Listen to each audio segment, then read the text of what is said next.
شادی کی پہلی رات ہر لڑکی کے لیے ایک خواب ہوتی ہے، ایک نئی زندگی، نئے رشتے، نئی امید۔ لیکن میری پہلی رات ایک ایسا خوفناک خواب بن گئی جس کی تکلیف آج بھی میرے جسم سے زیادہ میرے روح پر موجود ہے۔ میں بہت چھوٹی تھی جب میرے ابو اس دنیا سے چلے گئے۔ ابو کی موت کے بعد ہماری زندگی جیسے رک سی گئی تھی۔ امی نے بہت مشکلوں سے مجھے اور میری بہن کو پالا۔ بہت بھوکی رہتی ہیں لیکن کبھی ہمیں بھوکا نہیں سونے دیتی تھی۔ لوگوں کے گھروں میں سلائیاں کرتی، کپڑے سینے کا کام کرتی، لوگوں کے گھر صاف کرتی، کبھی رات بھر جاگ کر کام کرتی تاکہ ہماری فیس وقت پر جمع ہو سکے۔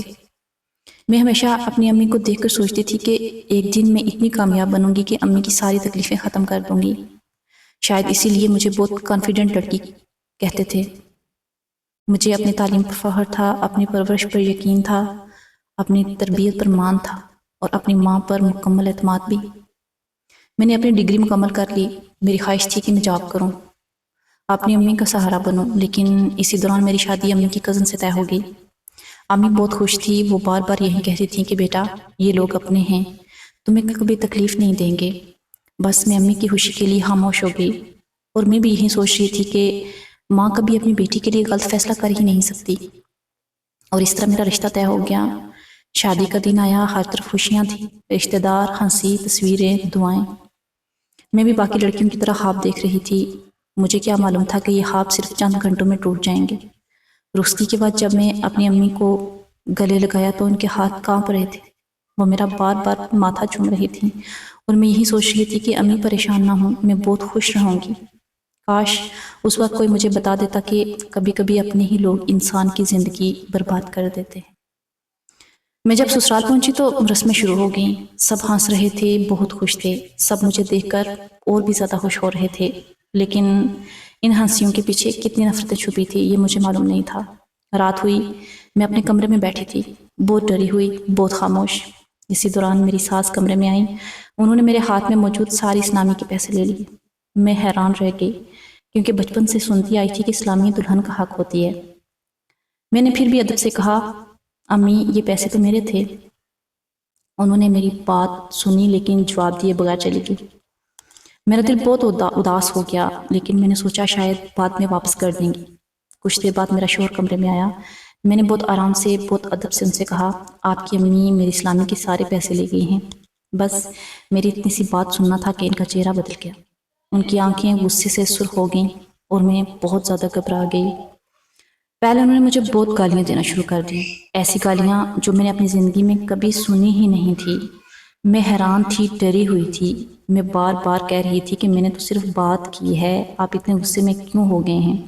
لیکن شاید ان کو صاف بہانا چاہیے تھا۔ اچانک انہوں نے مجھے زور سے تھپڑ مارا۔ میرا سر ایک طرف جھک گیا۔ مجھے لگا شاید یہ غلطی سے ہوا ہے، لیکن اگلے ہی لمحے انہوں نے مجھے دوبارہ مارا، پھر دوبارہ، پھر دوبارہ۔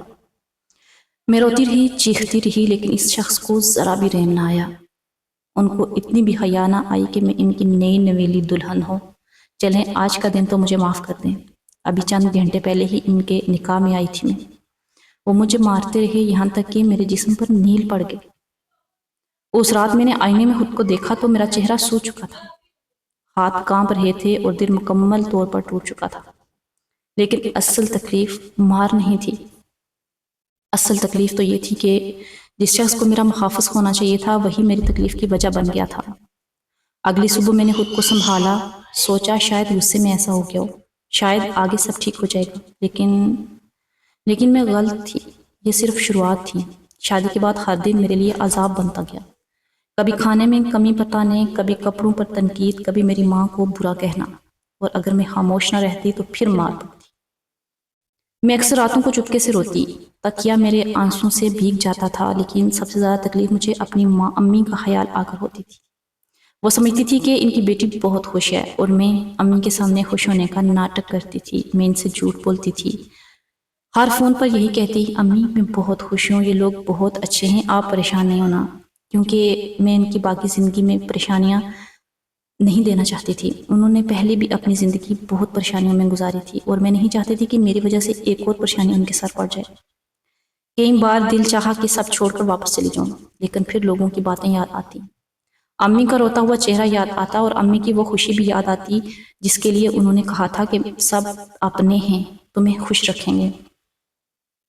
امی نے ساتھ یہ بھی کہا تھا کہ بیٹا، لڑکی کو سسرال سے ہی جنازہ نکلنا چاہیے، عورت برداشت کرے تو گھر چلتا ہے، شوہر ہے ہاتھ اٹھا دیا تو کیا ہوا۔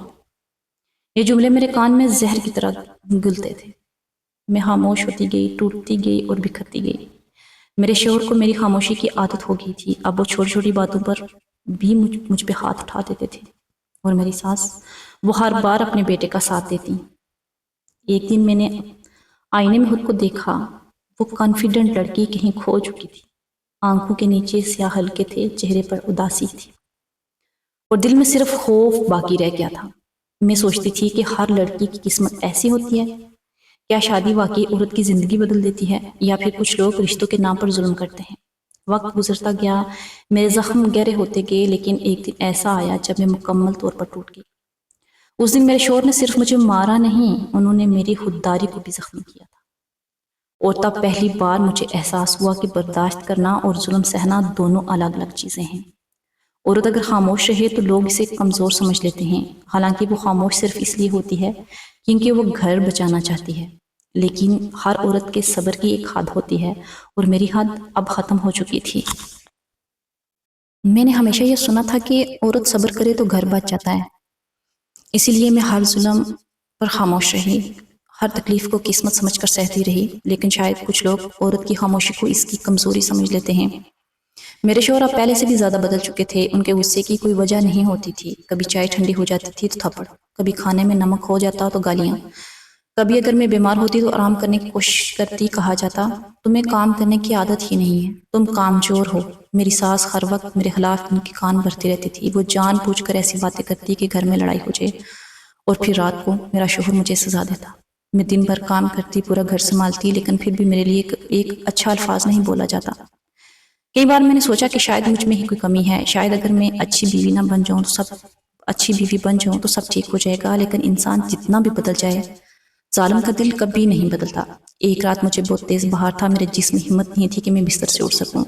میں نے اپنے شوہر سے صرف اتنا کہا کہ آج طبیعت بہت خراب ہے، لیکن جواب میں انہوں نے کہا ڈرامے مت کرو، اور پھر مجھے زبردستی کچن میں بھیج دیا گیا۔ میں کامتے ہاتھوں سے روٹیاں بنا رہی تھی، آنکھوں کے آگے اندھیرا آ رہا تھا، اچانک میرے ہاتھ سے پلیٹ گر گئی، بس پھر کیا تھا، وہ غصے میں آگے سب کے سامنے انہوں نے مجھے دھکا دیا، میں زمین پر گر گئی۔ میری ساس خاموش کھڑی دیکھتی رہی، کسی نے مجھے اٹھانے کی کوشش ہی نہ کی، اور اس رات میں فرش پر بیٹھی بہت دیر تک روتی رہی، اور پہلی بار میرے دل میں یہ سوال آیا، کیا واقعی میں اس سب کی حقدار ہوں؟